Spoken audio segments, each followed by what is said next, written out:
메신저로도 침투할 수 있다 이런 말씀도 하셨지만 그러나 어쨌든 메신저 피싱이라는 게 있는데요. 무작위로 SNS를 통해 가지고 이제 SNS 오픈돼 있는 계좌들이 있잖아요. 그러면은 그냥 밑도 끝도 없이 가족인 것처럼 해가지고 내가 핸드폰이 뭐 망가졌으니까 맞아요. 네, 개설해야 되는데 돈 좀 보내줘. 이러고서 그냥 무작위로 랜덤하게 이제 보내는 겁니다.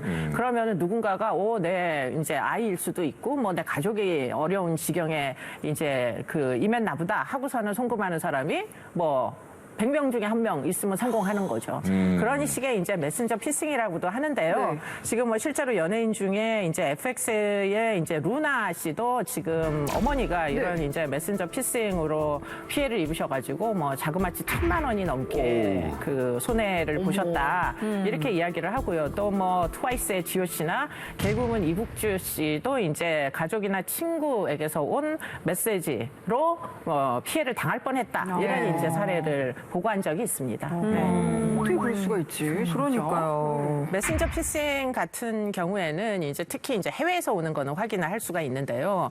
지구본 모양 같이 뜨잖아요. 네. 그런 식으로 뭐 빨간 지구본 모양이 뜬다거나 또는 뭐 다른 나라 국기, 특히 이제 미국에서 오는 거 왜 국기 표시 되잖아요. 네. 그런 것들이 있으면 일단은 무조건 의심을 해보는 게 좋다고 합니다. 네.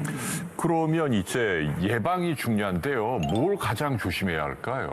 뭐 일단은 이제 아까 말씀드린 대로 이게 지금 전화번호가 제 3국을 통해서 들어오는 건지 하는 거 확인하는 것도 한 가지 방법이고요. 그리고는 지금 이제 금융사에서도 지금 뭐 여러 가지 서비스를 제공을 하려고 한답니다. 첫 번째가 이제 지연 이체 서비스라는 게 있다고 합니다.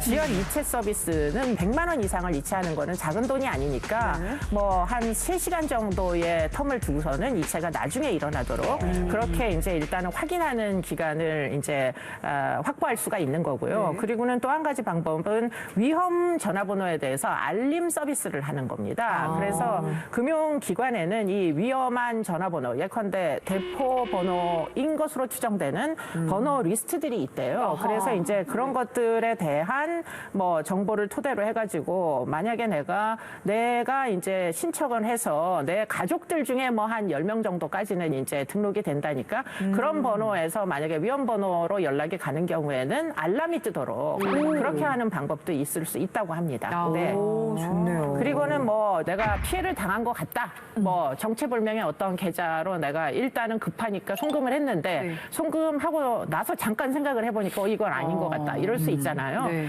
그러면은 30분 내로 112나 1332 금융감독원에 전화를 하시면 그러면은 지급정지를 신청을 일단 할 수가 있대요. 그래서 지급정지를 신청을 한 이후에 다시금 3일 이내에 은행에 방문을 해가지고 신고 접수 확인서하고 피해 구제 신청서를 제출을 하시면은 그러면 일단은 일정한 기간 후에 피해액을 돌려받을 수도 있다고 합니다.